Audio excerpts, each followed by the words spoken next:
Yeah, as I was saying, my experience at Russia, yes. So welcome to my presentation. And as they say in Russian, добрый пожаловать на моя презентация.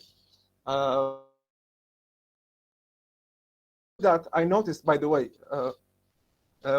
welcome to my experience. So welcome is добрый пожаловать. My experience in Russia, or my presentation, the translation in Russian is моя презентация. So you'll notice directly like there are some similarity between English and Russian, which is actually a good thing for those who want to learn Russian, because if you already have English, you will find some word or some letter which is similar to the English, and this is actually great. And it helps me so much. But I don't want to jump ahead or go ahead of me to the language, because I will speak it in details in several slides. So yeah, my name is Hayder Haboobi. Yes, and have you ever considered being in Russia? Do you want to study in there? Well, so today I'm willing to provide you with my experience. So some people might disagree with me, some people might say you're right, some people say you're wrong, but this is my experience from my point of view. And by the way, I'm actually I wasn't in a scholarship. I was personally funding myself. So those students, so I'll speak from this angle of the students who funding himself. Like I paid for all my study fees or my bills. All of that was from my expenses, from my budget.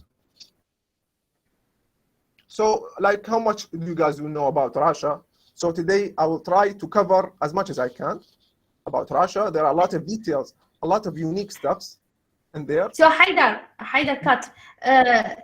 Here's a question for you. So you said that you're partially funded yourself in Russia. Not partially. Do you think it's completely? Totally. Okay. So do you think it's easier for students managerially? I'm talking about the administrative stuff. Do you think it's easier for a student to go there to fund himself, finish his study and come back? Or do you think it's very expensive? They should look for funding from somewhere. What do you think? Doctor, in general, if you can find funding, so of course go for it. Like who refused to get funding? Of course, right? But your question, is it expensive or not? And that's actually what's important. It's not that expensive actually. So yeah, I think, yeah, it's manageable for most of the people, right? Yeah, I was talking administratively. So you know all the paperwork in the Ministry of Higher Education and Scientific Research. Do you think it will save you effort? It's easier for you to go and study and finish everything and then come back and take care of the paperwork? Or do you think it's worth taking the chance and look for a funding and go through the line from the Ministry of Higher Education? So I think this question is very. I'm not familiar with the process what to do in the Ministry of Higher Education. Yeah. But I think from my perspective, that is better if you go directly. Okay. Okay. All right. Because, yeah, gotcha. Yeah, the paperwork in there, the requirements in there are not many. They don't require too much from me. Okay. Yeah. Gotcha. Thank you. Okay. Moving on. So I will speak very fast about myself because my experience will be connected to me, and the people need to know what did I study. So very fastly, my name is Hayder MohammedHussain Abbas, birth 26 August 1920, and I live in Najaf City. Okay. So I study my bachelor degree at University of Technology from 2008 to 2012. Yes, and since I'm this slide, I like to, any of my teachers actually listening, I would like to say thank you to them, and actually they made a great job with us at that time. Okay, so moving on. So my department is engineering and system and control engineering, to be precise. So actually, outside Iraq, they call it mechatronics and robotics. So two names, system and control engineering or mechatronics and robotics engineering. So the names are so fancy. Like when people listening to me saying this name, like they think we are making Iron Man suits. But no, not really. Okay, maybe one day, but not now actually. So what system So of control? what is the difference between this specialty and IT? I mixed it with IT when I first saw systems and control. The IT actually, they completely focus their science or their knowledge on computers or maybe some devices, some networking devices or some cameras. But actually what we are doing is actually controlling, and the control is, as a simple example, is like when you are washing your hand in a sink and the water is so cold. So you use your right hand to check the coldness of the water, and you use your right hand to adjust the valve. So you increase the heat water to get more heat, the heat water to get the water to be more heat, like more heat. So what we are doing in basic like that, but we do that in automated stuff, yeah, automated devices, and we control factories, we control plants, we control physical values, and on and on and on. And of course, to do that, you need to do a lot of mathematical calculations, modeling, and analysis, which is actually quite long and actually a little bit hard. So, okay, so today when Dr. Fatima asked me about speaking about Russia and my experience, I had very long experience in there, and actually I don't know what to talk about. Like, I can speak all day. If I want to cover every aspect, maybe I will need an entire semester to speak about Russia. So what's the solution for that? So simply I'm going to be collective. So the thing that I remembered, the thing that I have encountered, all of that I will put it in this presentation. Okay. So presentation plan for today I want to make things organized. Yes. So I don't want to get lost in the presentation. So first of all, I'm going to talk about different categories. Maybe speaking about the Russian people, speaking about the Russian study, speaking about the Russian language. And then within each category, I will divide my slides into the red slides, which is in which containing facts about Russia. Okay. The white slides will contain my advices, my personal advices about Russia, personal experience. And the third type, which is actually the blue, will contain a quick story or some experience I had in there. So that is the rule for today. And of course, again, feel free to interrupt to ask questions. So first category, I want to talk about traveling to Russia. And there is actually not much to talk about because it's similar to all other countries. It's not very hard to travel in there, actually, comparing to Europe or maybe America, because the requirement they ask from people is too much. Is it easy to get a visa? And do we have an embassy here in Iraq? Yes, sure. Yes. Yes. You know, okay. So actually your question, I'm going to answer it in this slide. Okay, thank you.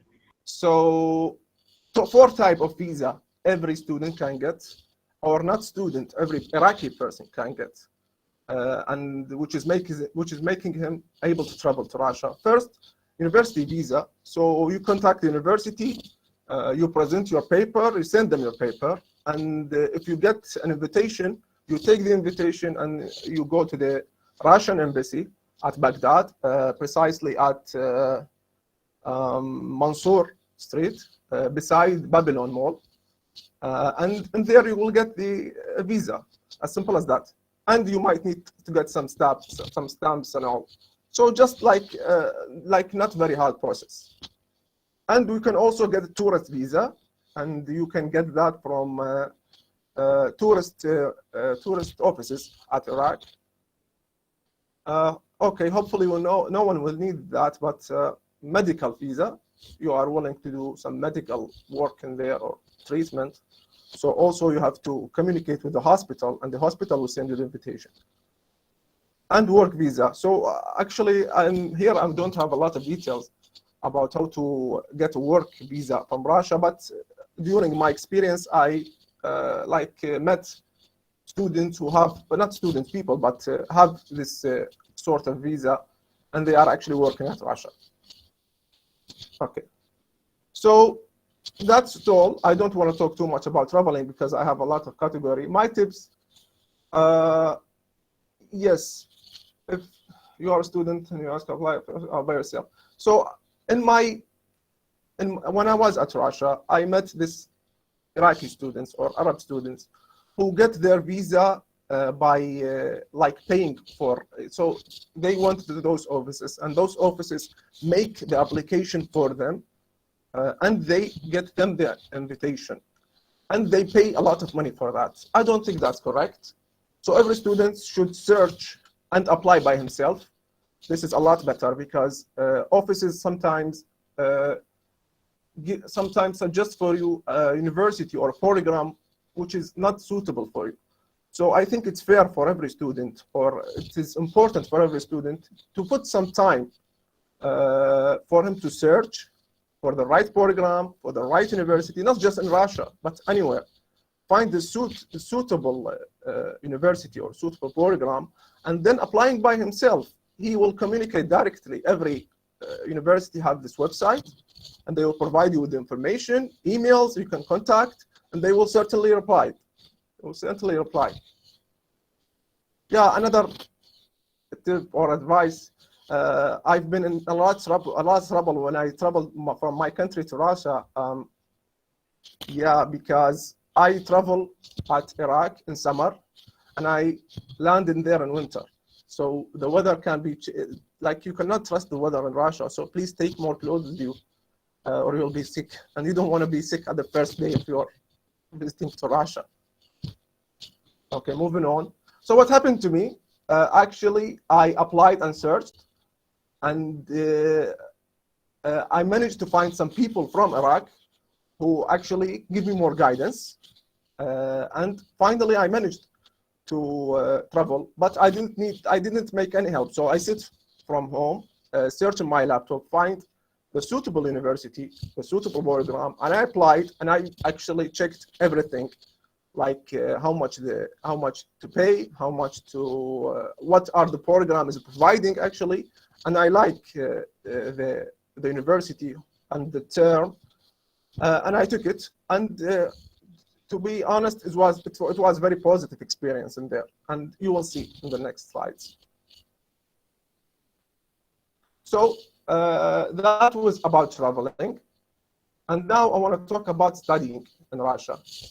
And yeah, okay, I got tired. Okay. Tired from speaking? Yeah, I'm not used to speak like this. Sorry. Yeah, because you teachers usually are used to speak. Talkative. In my case, this is actually a new experience. Okay. I know. So studying in Russia, guys, please ask questions. Interrupt, please. So I don't want to like keep talking and talking. Yeah, I'm the only one who speaks. Come on, guys. Yeah. If you have a question, jump on. Jump on. Yeah, let's make this conversation thing, not a lectural thing. I'm not a lectural kind of person. Okay. So studying in Russia, what is like? Okay, Hayder, here is a comment from Russia. She's asking, speaking of payment, how was the tuition? I mean, it was high or not? So I'll give you. So it's different. It differs from university to university and from major to major, from department to department. But how much did I pay? Around like per year, around $2,200 per year, and this is also affected by the value of ruble versus dollar. Okay, but in comparison with another countries like European countries or American countries, this is not too much. Or even compared to private schools in Iraq, they're very expensive. Yeah, certainly. And the experience in there is actually quite good. So I will speak more as you will see. As you will see, I will give you my experience about my studying actually in this category. So facts about Russia. So Russia. Well, yeah, here's another thing from Russia. She said Russia, not Russia, the country. Yeah, That I know. seems good, but I think for PhD will be more. What do you think? For PhD, more time, but I think the payment you will make it's not much difference. Maybe maybe like around $200 more or less. So don't be like That's when you not study. bad, yeah. Yeah. When you are studying PhD, don't have this idea that you need to pay more per year than when you are studying master. No. Actually, I've been around and sitting with PhD students, and they didn't pay more than me. So this fact actually, yeah, I have some info about that, and no, it's not necessarily to be higher, Russia. But thank you for your questions. You are saving me. Okay.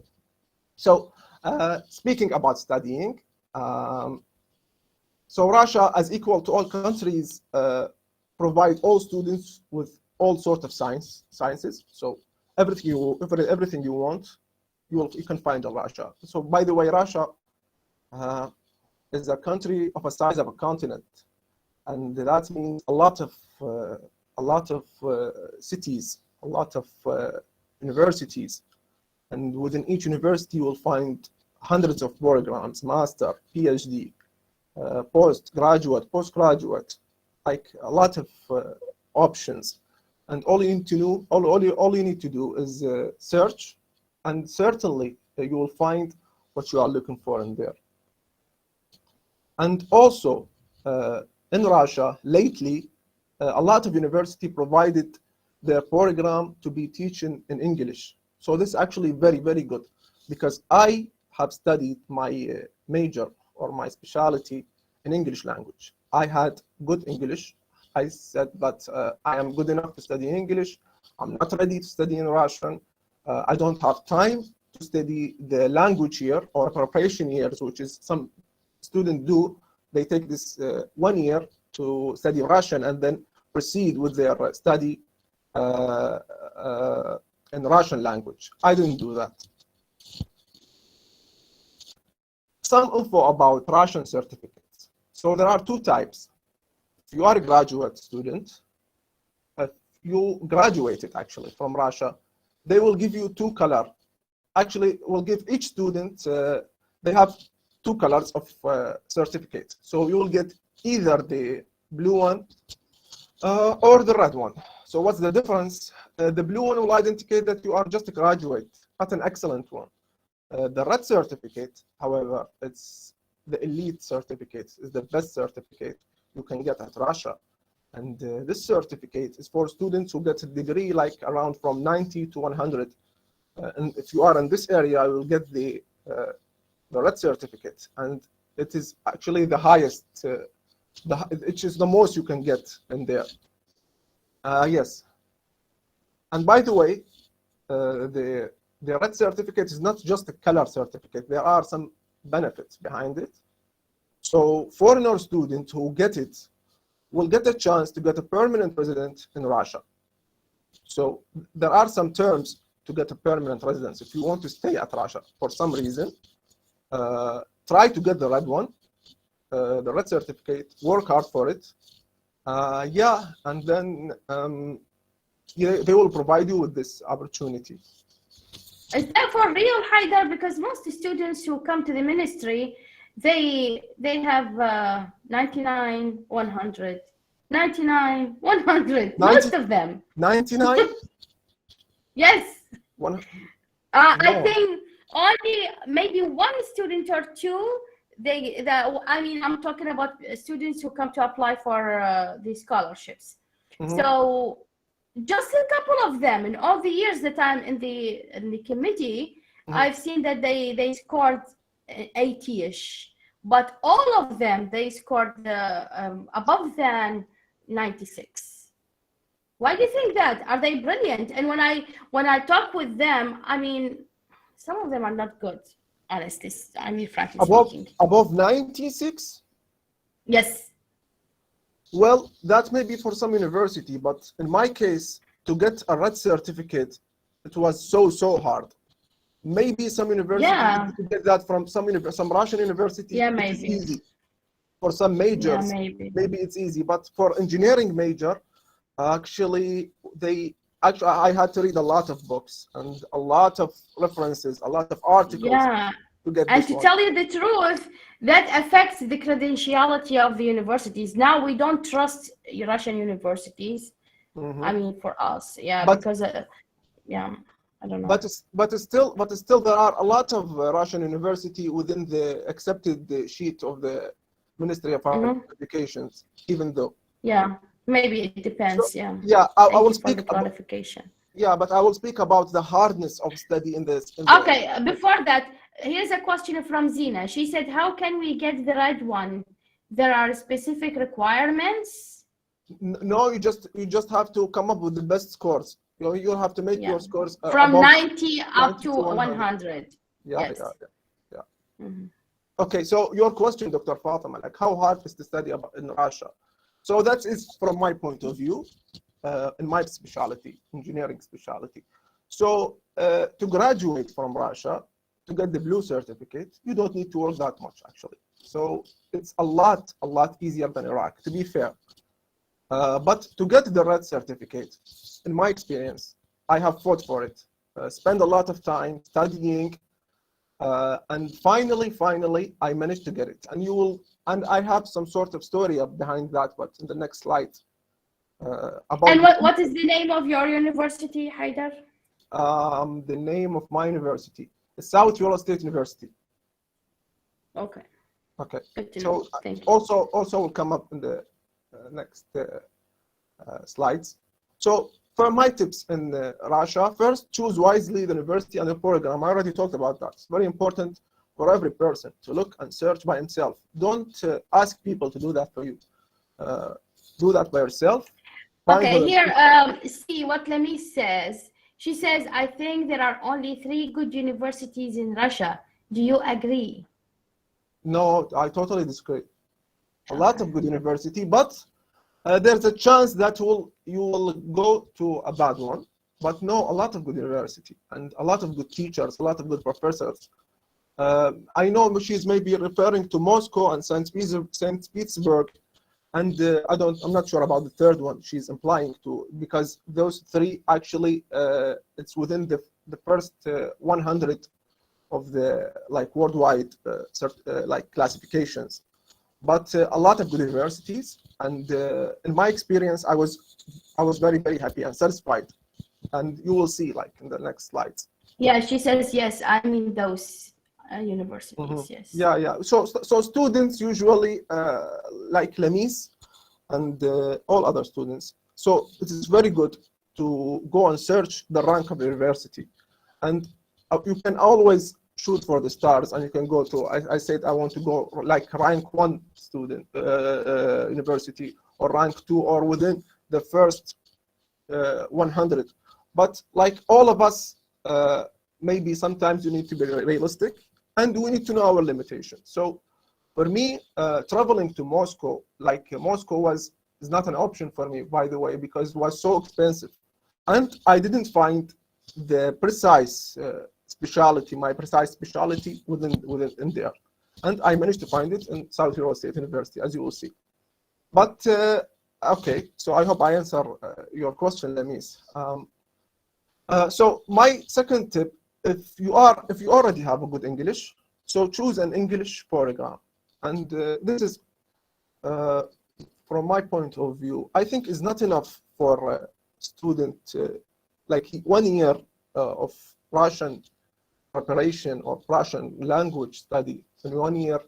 This does not qualify like student to be like to go and study high complex majors in Russian. So if you are at Russia and you said, okay, I will study for 1 year Russian language, and after that I will be completely ready. So some people might say, Hayder, you're wrong, but I think that's the way I see it. I think that's not enough, because you'll have to go and study all of that Russian books, Russian terms. 1 year might qualify you maybe to speak to people or deal with the shopkeepers or like people, like in general, but go and study in details and high scientific materials. I think 1 year is not enough. So if you already have good English, pick an English program. Another tip. That does not mean that you do not have to learn Russian. So please, you can add another language to your pocket. And I am very happy right now. Maybe like I have this certain level of Russian speaking ability, and that is quite fun. Like I can speak three languages. Maybe the Russian is not on the top of them. So Arabic, English, and then Russian. But yeah, I still have some Russian speaking ability, and yeah, and I'm so happy for it. Of course, this is actually important one because it's not just in Russia, but like wherever we are traveling, anywhere, we are cultural ambassadors in the country that we are visiting. We are representing our country, our culture. I think it's fair enough for us to do a good job in there and make our country proud. This is my point of view, but it's very important because they always look at the country through us. So we need to work hard, maybe to present something. Okay, so yeah, my university is Southwest State University. It is in Chelyabinsk city, in the Ural state. So it's a cold area, but in summer it's very beautiful. A lot of landscapes, a lot of lakes, a lot of forests. It is fun to just walk in the city. It is very, very beautiful city. And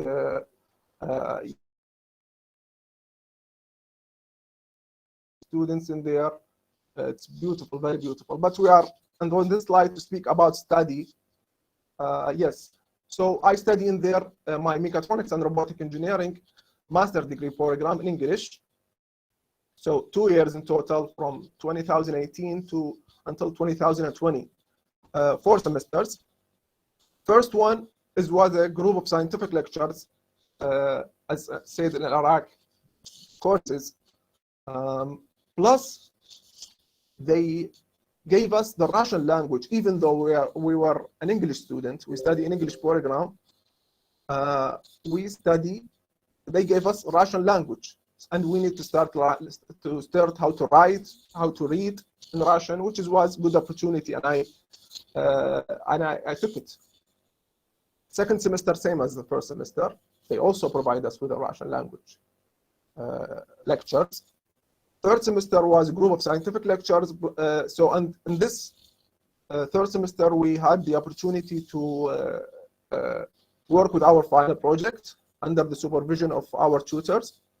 The fourth semester was dedicated to the final project, and after that we defended our thesis to the committees.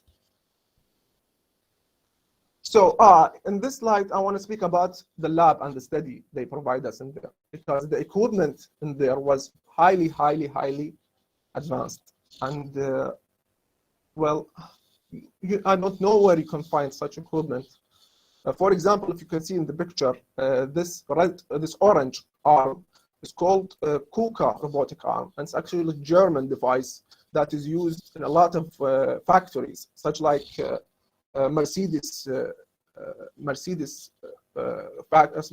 brand, or Mercedes, which like the factory that is used to make Mercedes cars. So they have a bigger version of that, but yes, they give us a small version. KUKA brought us that, and we were able to control it. Siemens SCADA, very interested devices, PLC, and highly advanced. And also Emerson Company DCS Labs. So what they actually doing in there, they brought us some factory and they make them small, put them inside the room, inside the lecture, inside the auditoriums, and they gave us the ability to interact with them directly. And by the way, speaking about this lab to be precise. So when I took my first lecture, I went back to the dormitory and I went online to check about it. Is there information to study more? And I didn't find any. So the other day I went to the teacher. I said, the teacher, I went online and tried to search about this laboratory of Emerson. And she said, of course, you will not find anything because this information are classified by the Emerson company, and we only we have the access to teach it, or only we have to have the authority to teach it to our students, which is actually quite unique opportunity. So we have the opportunity to study of Emerson, this highly advanced equipment of this very big brand, Emerson, control brand, Emerson, only us, and the information is not on the internet. So YouTube, Google will provide you with nothing. So quite unique. Yes, and what has actually made me so happy is after 2 years of studying, only 3 students out of 22 students, only 3 students managed to get the red one. And the nice thing is 3 of us was Arabs. So 2 from Iraq and 1 from Syria, me and Karar and Jalal. All 3 of us managed to get the red certificate. Other people, all of them get the blue one. And this is actually answering Dr. Fatima questions. If the red certificate is quite easy, so I think it's maybe like at least half of the students will get it. But in my case, maybe you're right. Some cases in Russia, they will give like high marks easily. But in my case, I didn't see that. It was too hard. 3 students out of... It was so surprising. I mean, and all of them studied medical studies. Medical in study. Russia. Medical Yes. study. I'm not sure. I don't know. So I'm here to speak about my experience. Yeah. I mean, your university, I haven't met any student who graduated from this university, to be honest. So I don't know. I think it's a matter of the university itself, because it's crowded with Iraqis, maybe. Yeah, we don't want to be unfair for all of the students, but I mean, most of them, they're not that good. Anyway, maybe those are exceptions. I don't know. Yes, there are exceptions, and yes, and they are. I've heard like stories about this university who actually it's quite easy to get high scores in there. But mine, I wasn't lucky to be in those university. I had to fight for mine. But I mean, congratulations. At the end, we say in Arabic, لا صح إلا صحيح. You will. So all of us were Arabs. Me and Karar and Jalal, you know, we have done a marvelous job, and yeah, we are happy. I'm proud of like studying in there. Yeah, great. So I would like to say something. Actually, I Googled about your university, and I read that it is one of the lead university in Russia. So it is one of the best university in Russia. So it is, you know, not like other universities. Is Russia? I'm watching. Is Russia speaking? Are you Russia? Yes. Okay, Russia. So you are speaking about which university? Your university is one of the lead universities. Yeah. It is difficult, and as you say, exactly. Yes. Thank you for supporting me, because Dr. Fatima gave me a very hard time. That's the truth. No, Dr. Fatima actually, she gave me very hard time. So yeah, your words come. About Dr. Fatima speaking, I would say there's a lot of students. You know, in my department, in the cultural relationship, now we are responsible for ratification of the medical certificates, and there's you know. They know. Do you agree? Yeah. Yes. Yeah. At this point, yes, I totally agree. But we cannot generalize it. One thought about all students or all universities. We cannot. Depend on the student. But then the number is huge of those students Yeah. who scored 99 and 100. It's so Yeah, and I know surprising. someone who was graduated from Russia and master degree in computer science. And when I asked him about his research, he said he didn't, work that hard. He didn't, we in computer science we work on algorithms, and Yes. he's Mhm. specialized in intelligence, and he didn't work that hard, and nothing is serious in his research. So, and he gets 90, I think 99, something like that. Yeah, again, I don't want to be unfair for students. I wish that everybody gets a high graduate study, but then, what can I say? They'll come here without understanding anything. Don't you think so? And Dr. Anyway, Fatima, yeah. you are at the heart of the event. I think your analysis or your estimation is very it's correct, because you are in touch with all the foreign students, and yes, your perspective is considerable or plausible. But yes, there are exceptions, and as Russia have said, I think it's fair.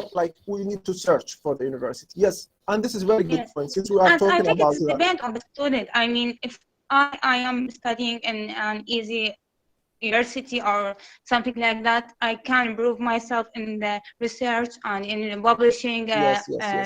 reliable research and reliable journal like that. I believe in that, actually.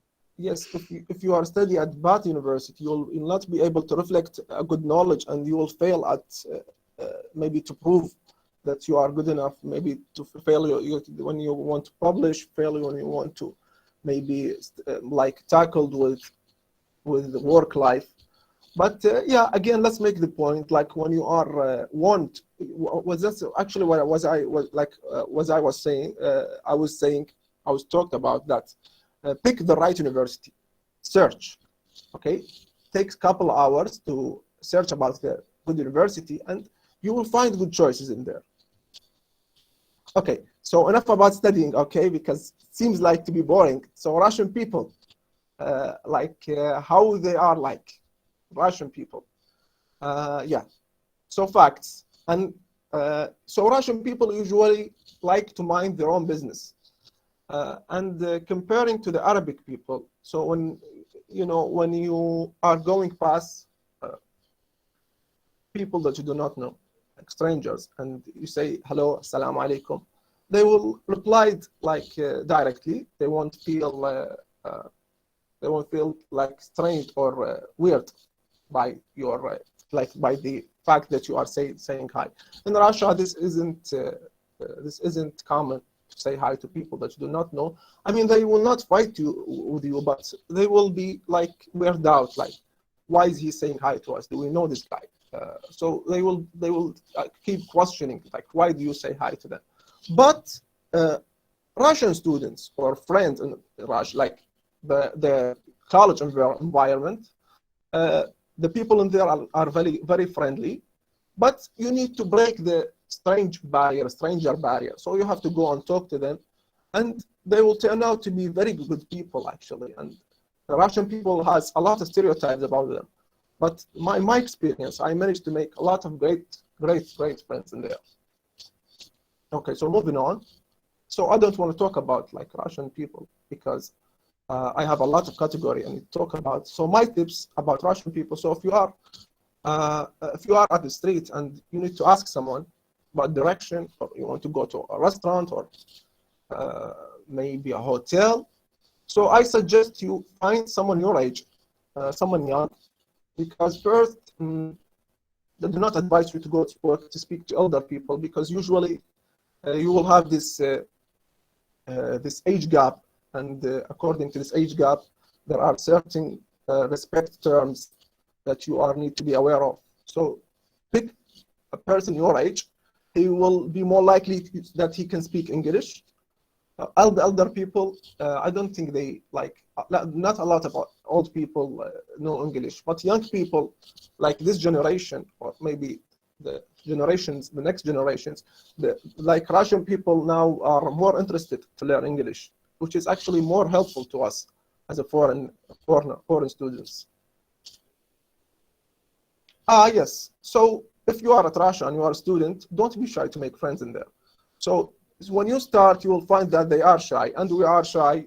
No one knows about the other culture. No one knows what to do. So everyone will sit at their side. In my case, I didn't do that. I was very outgoing. I was curious. So I went there to ask about the study, ask about the weather, direction. I was creating topics to talk about, and they were very helpful. And actually, we managed to be a friend. I managed to have a lot of friends in a very short time. But the people I was choosing, like only those who can speak English, because when I started, my Russian language was not good enough. Yeah, so in Russia, I have a lot of great friends. So a lot of great memories. Yeah, some, if you see the student, the picture on the right, we was going to the church, and those student friends invited me to come to the church, which was very nice activity. I've done there. I like the environment. And on the right, that was on the Christmas. Yes. And this is on the restaurant, and this is hiking. Like if you see the picture on the right, we was on the restaurant with a couple of my Russian friends and 2 Chinese friends. And on the right, we were hiking with some of Russian students or Russian friends. Yes. So quick story about Russian people. That once, actually, when I was studying at Russia, when I came at Russia, and I was wearing a lot of clothes, so I put my wallet not in a good way in my pocket. And when I was walking,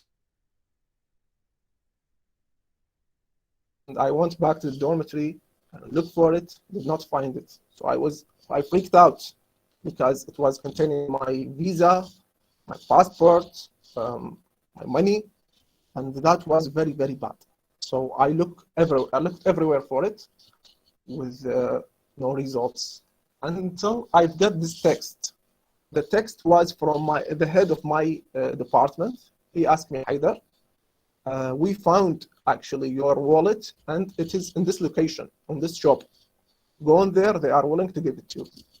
So I went there, and I find this nice lady sitting on the office, and she asked me a couple of questions just to make sure that is actually my wallet, and she gave it to me. And after that, I checked that whether everything is in there, money, papers, passports, and yeah, they didn't take anything. So that was very good experience. And I went back to the head of my department, and I asked him, how did you know that I have lost my wallet? He says, Hayder, they checked your wallet, and they said that you have student ID. So they contacted the university contacted me, and then I contacted you. So that's very good. But is that the case like all the time? Like all the Russians are trustworthy, and you can drop your wallet everywhere, and you will not be stolen? No, that's actually not fair. It's not correct to do that. But there are nice people, and I think for this lady that actually found my wallet and she gave it to me, I think she deserved to put the story on this slide. So actually, because she saved me, if anyone else and take it and run away, that would be a great problem. So yeah, I see positive experience. So Russian tradition. Do you have any question about Russian people? No, but I was, I heard that they are sort of people and not friendly. I don't know. No, this is actually stereotype. When we are going in there, they are all, Russia. When you are at Iraq and you want to speak to someone, you will expect like all different type of people, all different reaction from him. So in Russia or in any other country, that is the same, because you will find a good person, you will find a bad person. I think it's not fair enough to generalize those things, because, by the way, when I came at Russia, I have the same idea that you have, that they are not very nice. But no, actually they are very helpful and good people. So tradition, okay, Russian names. Like, do you know, guys, how to first? You have to first go with the first name, then a middle name, and then surname. Like, so it's different from our method, because we say like Hayder MohammedHussain, or we use second name and third name and then surname. In Russia, they have the system to say their names. How's like? First, you say your first name, and then your father name, and after your father name, you add the suffix Ovich. And when you say your surname or the person's surname, you have to add the suffix of. For example, do you guys know the lightweight wrestler Habib Nurmagomedov? He's actually the world champion, and his name. Yes, know him. Yeah. So if you know, so the first thing about his name, that his name is totally Arabic, but they have all this additional suffix, Russian suffix. So his name is Habib. So his father name is Abdel Manar. So Habib Abdel Manarovich, which is the Ovich part, it's what they are doing. And his surname is Nur Muhammad. And you need to add the suffix of. So Habib Abdel Manarovich Nur Muhammadov. That is his name. Bad news, that is just for male. For female, there are another rules. So for father name, we need to add the suffix ovna. And for the surname, you have to add the suffix ova. So, of course, a lot of you will know the tennis player, Maria Sharapova. So her name is Maria. Father name Yurivna, and surname Sharapova. So that is their methodology of how they name the person, the people. Another tip is that when you are at Russia and you want to shake someone's hand, even if the weather is very cold, even if it's at -40. So when we are at Russia, it's very normal for you to wear gloves, because at winter, the weather can drop, the temperature can drop to -40 or something. So you need to take your gloves off. It's very disrespectful to shake someone with your gloves on. So please take your gloves, shake their hand, and put them back. It's just tradition. Flowers, and I think I already spoke about that. So flowers in Russia, it's a very common gift when you want to congratulate someone, or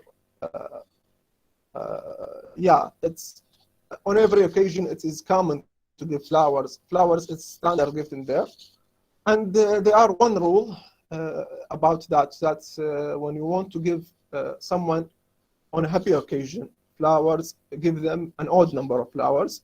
If you want to give someone flowers on a bad occasion, pick an even number.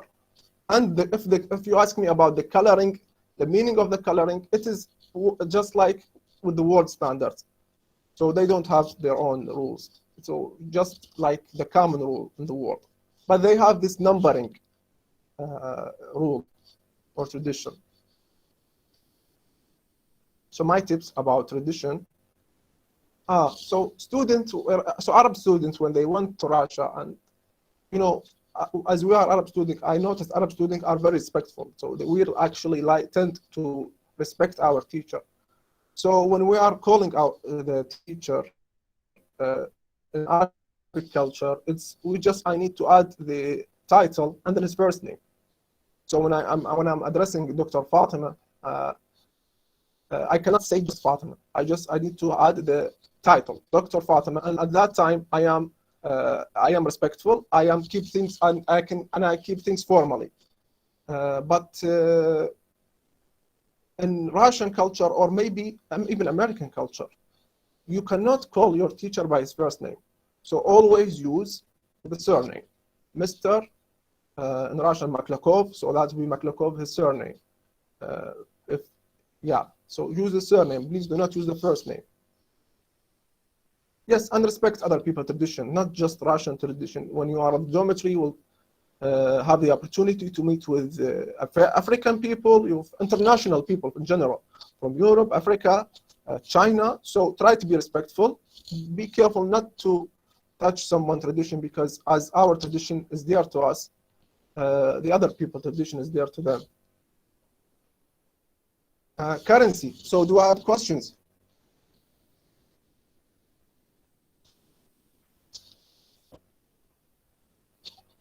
Guys, I posted the attendance sheet link on the comment box. Go ahead and sign your names. Thank you. Mm-hmm.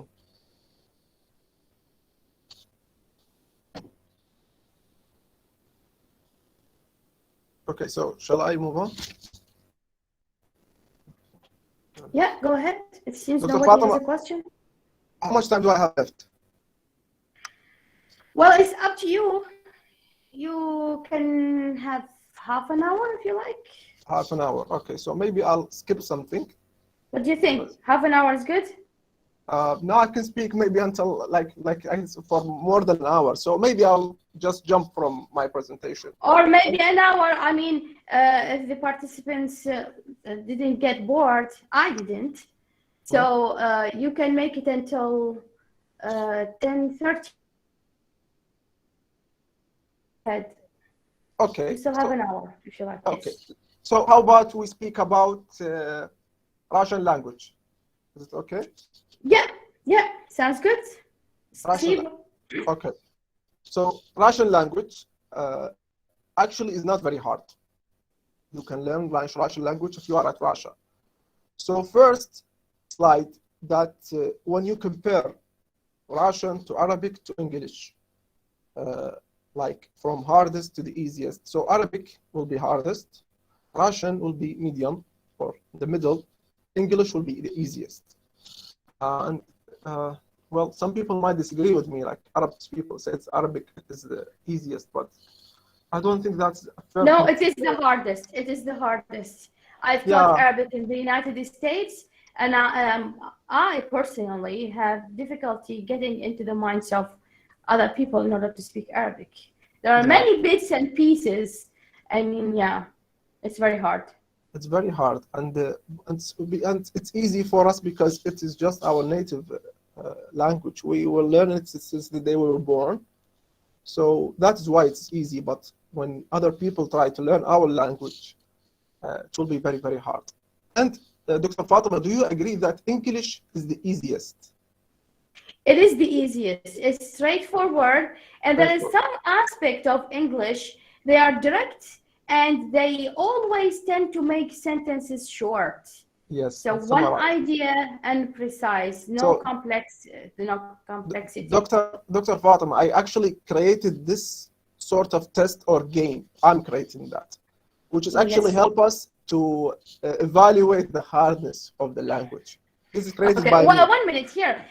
Just let me say something to Ikhlas.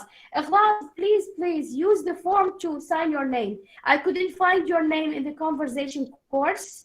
That's why I didn't include you in the certificates. So please go to the link, open the link, and register. Thank you. I couldn't find your name in any of the sheets for the conversation class. That's why I didn't add you to the list. Sorry. I didn't know your name or your affiliation. Sorry for that. Yes, Hayder. What you are saying something about the test? Yeah, I'm creating this test, or I don't know, a game. Hold on. And there is it seems that there is a problem with the sheet itself. I'll send the link again. Sorry, Hayder. Yes, go ahead. Okay. So this test is right here. I call it the U test. So what is the U test? It's the test about the word you, okay? And we try to translate it in the language that you want to compare to English. So does anyone know how to translate the word you in Arabic? What is the meaning of you? Anyone have an idea? Anta? Anta, okay. So yes, you are correct, doctor, but not very quite. Because in Arabic, you means yes. anti, antuma, antunna, antum. So that's actually 5 words versus only 1 word in English. And if you think this is enough, or this is that's all, that isn't correct. Because you means ke, ki, kuma, kunne, kunde. Because if you put you in a subjective, in an object position, a grammatical object position, you cannot say anta anymore in Arabic. You have to say, like, if I want to help you, I said asa'aduka. I cannot say asa'adu anta. So actually, you can be translated into 10 words in Arabic. So 10 words in Arabic versus 1 word in English. So what about Russian? Russian actually made it only 4 words. So anta, anti translated into T in Russian, antuma, antuna, antum, vi. And the objective positioning, they also have the object positioning, or maf'ul bihi, which is actually tibia or vam. So tibia for the singular case and vam for the plural case. So this is how I compare between the hardness of languages. So I just see, like, I created this, like, from my imagination. So you can be translated 10 words in Arabic and 4 words in Russian. So this is how much complex. Okay, hold on, Hayder. So tibia, it's you? Tibia is like you in a subject. I thought it's me. What is me then? Minya. Minya? Oh, okay, yeah. Yes. Okay, yeah. So Thank you. Tibia. So, but if you guys can notice that Dr. Fatima managed to read the word tibia. Did you hear me say it?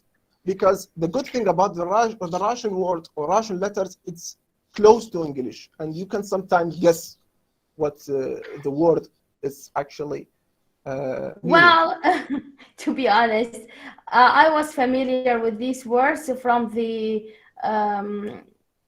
kids teries, Masha and Medved.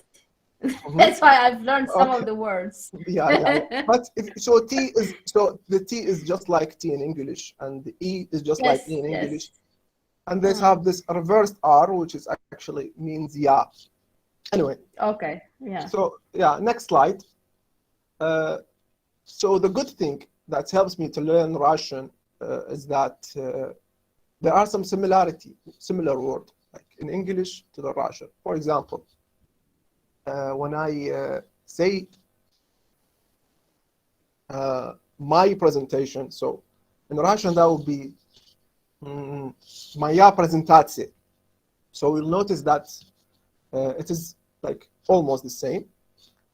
For examples, other examples, interesting in English, if you want to translate to Russian, it will be интересный. So not very different.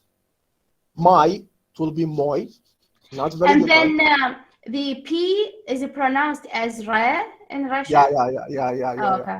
Yeah. Gotcha. Okay. And okay. So machine or car in Russian it will be mashina. So yeah, I didn't face like problem memorizing that, because it's like if I already know the English word, so the Russian word won't be difficult for me. Airport in Russian, airport. Actor in Russian, acteur. And a lot of words. That's actually when I'm studying Russian and I find this word that I am already familiar with, I'll be very happy, because I do not need to memorize this one. So this is very interesting. So tips, again, learn Russian. If you are at Russia, good opportunity, add another language. That will be great. You can speak 3 languages or maybe more. And so this tip is implied for any other language. So English or Russian or any other language that you want to learn. Don't be shy to speak. Don't hesitate. Try. And because the worst enemy to you when you want to learn language is to be shy. So don't be shy. You have to try. And if you want to learn Russian, you have to maybe listen to their songs, because it's helped me a lot. In English and Russian, I always use songs to listen, and they help me a great deal. because you can always memorize song, and they give you the right pronunciation. Yes, and final tip that Russia have their own Facebook program. So when you're at Russia and you're creating this VK account, please make it in Russia so you'll be familiar with the Russian word. Don't make it in English, and the program will automatically translate everything for you in English. That would be like a waste of opportunity. So make it in Russian. Be familiar with Russian. And yeah, finally, me with my friend, I managed to learn Russian. It was annoying at the beginning because it's like going to the first grade. So I have to learn A, B, T, and I am master degree student. So I felt very annoyed. But yeah, after 2 years, so the result was very nice because I learned to speak Russian to a certain level. And speaking about Russian policy, any questions do you have, guys? Are you guys sleeping? I don't have any question. Okay, Others, do you have a question? Okay, I'll speak about places to visit, and maybe when you want, we can close this session, Doctor. Sounds good. Okay. So places to visit in Russia. So Russia has thousands of nice places, beautiful places, and I can speak about that like all day. But sometimes you have the opportunity to visit a certain places. Sometimes you don't have an opportunity. But the good thing that you are already at a city or some Russian city, and you can just explore your city. It will be also fun. So let me move on. So of course, my first place I want to talk about is the Red Square, Moscow. And yes, this is the magical place of Russia. And you know, I consider myself like very lucky because I managed to be in there, or I was in there for 3 times. And yes, it's very beautiful place. A lot of old monuments, old buildings. It's so great. If you can see, like all the buildings are in red because of the color of the stones. So those stones actually was taken from a mountains. They was taken and yes, and they put them there and they put them like around to build them. This is actually not painting. This is actually the color of the stones. That's why all the wall in red, because of the stone coloring. Yeah. So if you see, this is the entrance of the Red Square. This is where you enter, and then on your right you will find the big mall of the Red Square, which is actually very, very big and very, very nice. And on the front of you, you will find the St. Basil Cathedral. Actually, your slide is doesn't move. You know, there is no slide. The same slide for a while. I can see it. I think the problem is in your end, Rasha. Yeah, even the form it was doesn't open, Dr. Fatima. I couldn't. Others, do you have a problem with the form? Because I've seen that some people submitted their form. Yes, this is another angle. Oh no, I'm going back. This is the entrance. This is the mall. The St. Basil Cathedral, and then the Kremlin. The Kremlin, the big fortress in which the Russian government resides. And this is actually Moscow River and the Moscow Bridge, which is very, very beautiful place. And if you go around the Kremlin, you'll find this very, very beautiful garden with a lot of lakes, a lot of like greens and landscapes. It's a nice place to take pictures. Another place I want to talk about is Hermitage, or what they call Winter Palace. It's actually a very beautiful place, but unfortunately I only read about it online. I didn't been there. That was very sad. Very nice pictures about the Hermitage. So my tips about traveling to Russia and visiting new places. So if you are a student and you get your summer holiday, don't travel back home. Stay at Russia because Russia will thrive as summer. A lot of green landscapes, a lot of beautiful places. And in summer, do not go back directly like home. I think it's only fair to stay in there and witness more about Russia. So if you are at Moscow, and so I'll try to close my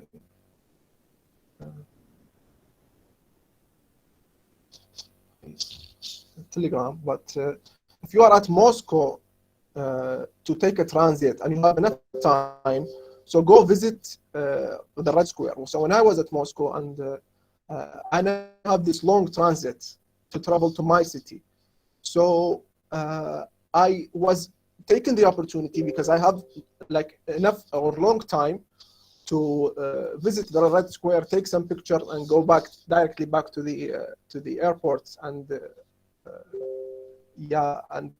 and to catch up to my flight. But yeah, one of the days actually I did that and I almost missed my airplane. I was because I had only 6 hours between a 6-hour transit in the Moscow airport. So and I went to the Red Square, and in there I spent a lot of time. I didn't fill the time there, and I forget that I have an airport, and I almost miss it. I come back to the airport right on time. But yeah, I managed to take a lot of photos. I've been in there, the Red Square, about 3 times. Quite nice place.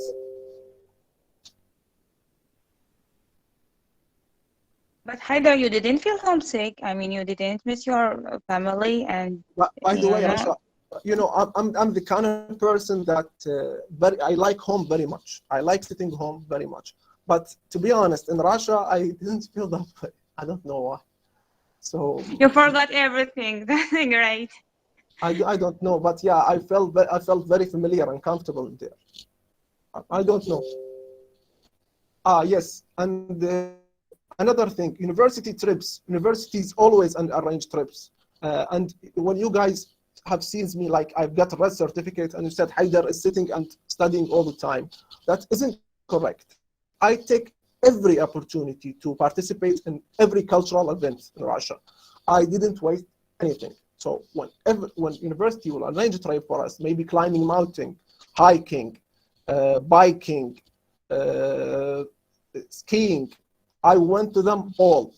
Yeah, I didn't waste any opportunity. I take the opportunity of being at Russia to the most. And you can see I have a lot of great pictures. This is us climbing some of the mountains in the Ural Mountains. The Ural Mountains, as I remember. This is us. This is me visiting the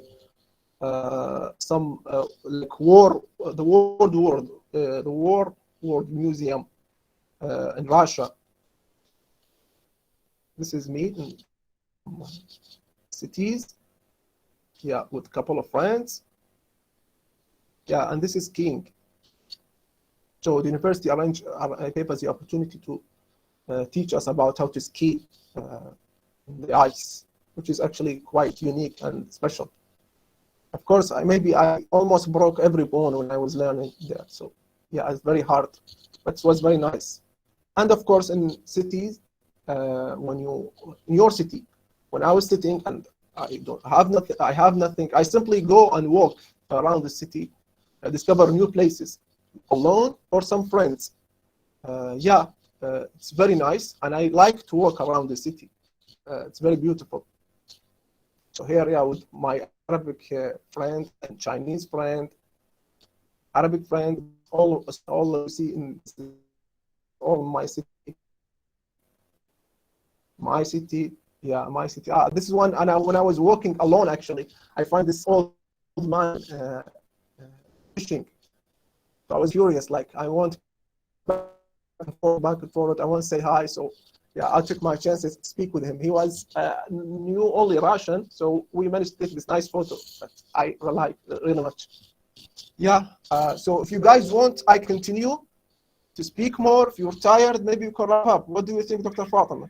I can speak about currency. I'm good, and it's very interesting. I'd like to hear. I don't know about other people. What do you think? Are you guys tired? You want to go sleep? Is it sleep time?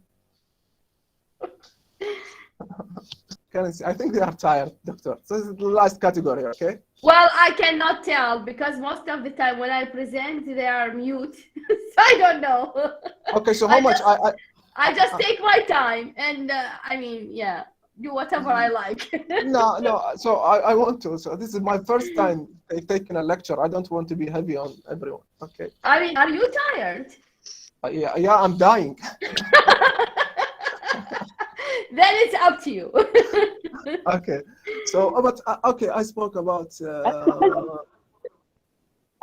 It's yes, What? Lamis. Hi everyone. Hello. You feel you are tired when you speak English? Like me, when I speak English, after I finish, I feel very Yes, tired. of course, Everyone. because yes, when Do when you we agree or no? I don't know. of course, I agree. It is actually very disturbing. Why is that? Okay, because Rasha, she's still having the same problem. The slides are not moving in her end. Others, do you have the same problem? On my side, I'm good. I can see the slides moving. Rasha, Or sorry, Lamis, very Lamis. sorry. We are very sorry Lamis, can you see? because It's good. It's good. It's good. it's good. So it's only your problem, Rasha. Sorry for that. Yeah, me too. Russia was very interactive to me. To Lamis. Yeah.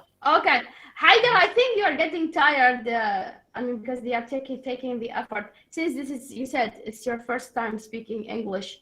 Maybe this is an invitation to you all to try to make presentations again and again, so you can use language without making this great effort.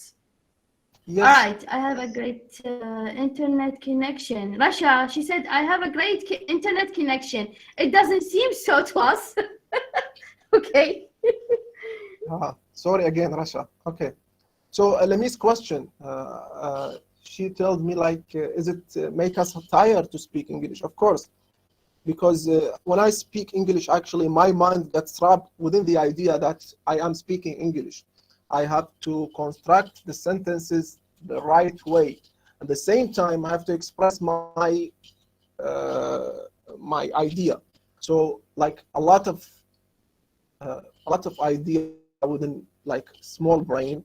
If you guys familiar with the computer, the computer parts, the RAM actually is not big enough to handle all of that process or this very like complicated process. But the good thing about that I'm about to finish, so that's great. Okay, so Russian currency is not very long. So Russian currency is ruble. Okay, Rasha says, Hayder, you did a great job. Your language is so good. Keep it up. Okay, Thank you, Russia. Rasha. Yeah, thank you. That's actually great to hear. Russian ruble. So how much Russian ruble is worth? So $100 is around 6,000 ruble, around. Not precisely. And why is that? I'll tell you on the next slide right now. So my tips to the people who actually visiting Russia. So please do not bring an Arabic money, just US dollar. They do not deal with Arabic money, not banks, not any place. So just US dollars. And this is actually, I was hesitant to put this one, but I have a story behind it. So students, when they come to Russia, they went directly to the bank at summer to transfer their money, transfer their US dollar to get and exchange the ruble currency. So that is because they noticed that in summer, the value of the US dollar is higher than in winter. So in winter, the value of the US dollar will drop in Russia. This is my tip. So some people might say, Hayder, you cannot predict the market. If you can predict the market, you'll be very rich. and no one can say that. But this is my experience and story behind that. When I actually came at Russia, as I told you, I personally funded myself. Okay, so I brought almost all my money, the money I have dedicated for me studying in Russia, because I was working before that, and I collected the money.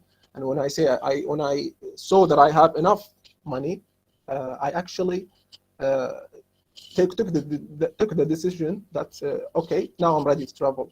So I brought all my money in summer, and my friend told me that is a good time to exchange all of your money, because the value of the US dollar was equal to 6,500 ruble. So yeah, I took my chance and I exchanged my money to this number. And actually in winter and all time, the value of the US currency has dropped to 5,500. All like all my remaining study. So if you make small calculation, like between summer and winter, you will notice that I have made around $18 for each $100 profits. So I don't know what to say about this. So is it smart to me or lucky me? I don't know. So you tell me. Okay, so this is all about currency and policy.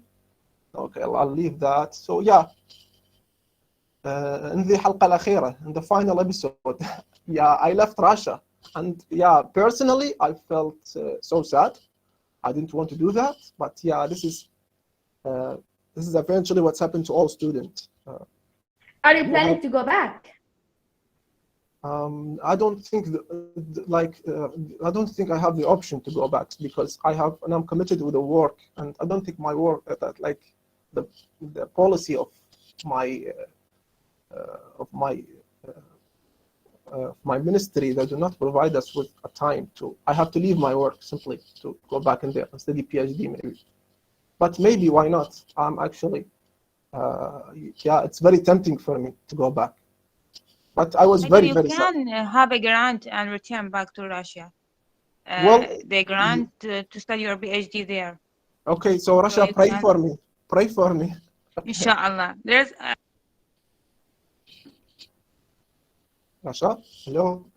Yes, I hear you. Yeah, there's a couple of grants now available. I don't think the Russian grant are. I think this will be open every year, and you can pay for it. So you know you have to pay attention to the grants. Yes, sure. And by the way, however, Hayder, you still graduated. I think you're fresh till now. So you graduated in 2020. You still have time. I think it's a little bit early. Yes. Yeah, and I'm actually when I was graduated, I did not waste my time to maybe just work. So until this day, I am studying this material that I am expecting it to be my PhD material. So I'm actually developing myself for you. And preparing my PhD plan. However, Hayder, I've seen your writing. You really need to develop it. If you would like my advice. Mm-hmm. I noticed that you need to work on your language. Written language. Yes. Sure, for sure. Yeah. Good advice, Dr. Fatima. Yeah, so I'll consider, of course, traveling back in there, maybe to another country. I'll see my opportunities in future. Anyway, so that's all for today. Thank you everyone for listening. And yeah, I know that I have made a lot of mistakes during my presentation, maybe grammatical mistake, pronunciation mistakes. I write something wrong, but I'm actually not shy about that because I'm quite confident. I'll keep trying and trying. If you notice something wrong, please tell me. I'll be very happy. You did great, Hayder, and don't worry about the mistakes because now the majority is international students who make mistakes, but the most important thing is that we understand you. This is the most important thing. Yes. The minority now are the native speakers of English. So don't worry, Yes. we are the majority. All right. You did great. We'd like to thank you very, very much for this wonderful presentation. You made us all eager to visit Russia or study in Russia. So Yes. now the floor is for the participants. Do you have any question, comment, suggestion, or concern? You can ask Hayder.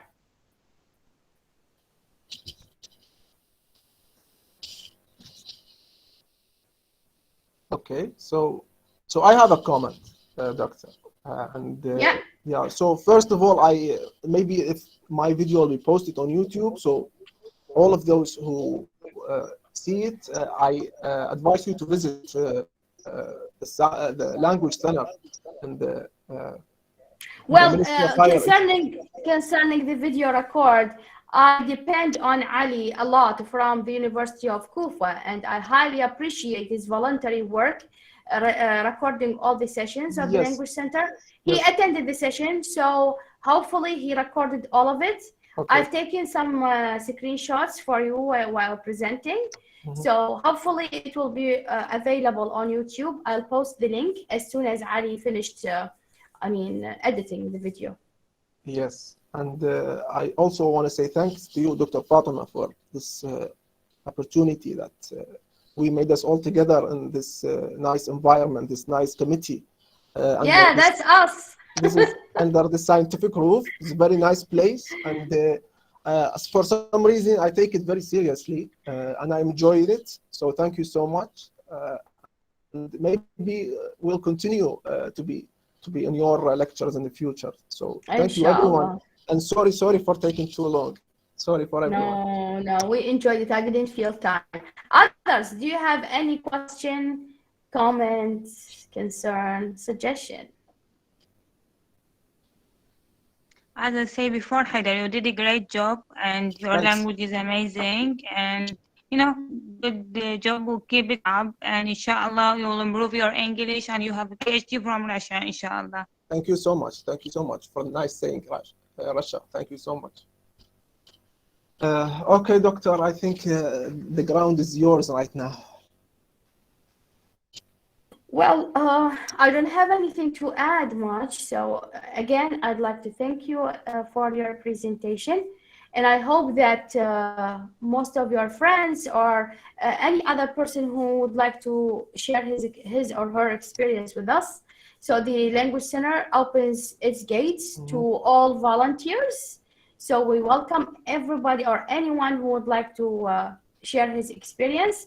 And you have seen that in the attendance sheet for tonight, I added that question at the bottom saying that add your email address if you would like to be a guest speaker. So if you would like to be a guest speaker, add your email so I can contact you concerning the dates and presentations.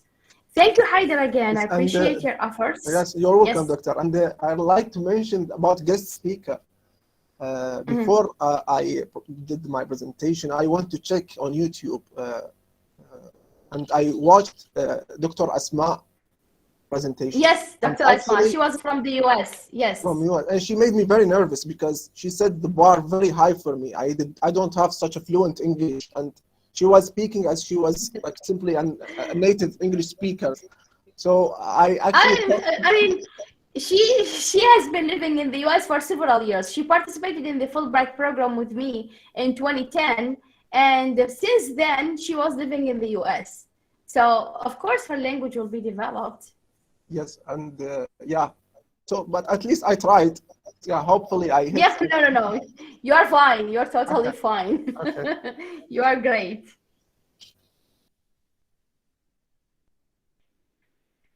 Others, if you don't have any question, I'd like to wish you all a good night. And thank you again for attending this session. Hopefully we'll have a guest speaker for next month, and wait for our upcoming events. We'll have events, lectures, and discussion sessions, inshallah, in the near future, inshallah. Okay, thank you very much. And you can leave the session. Bye-bye.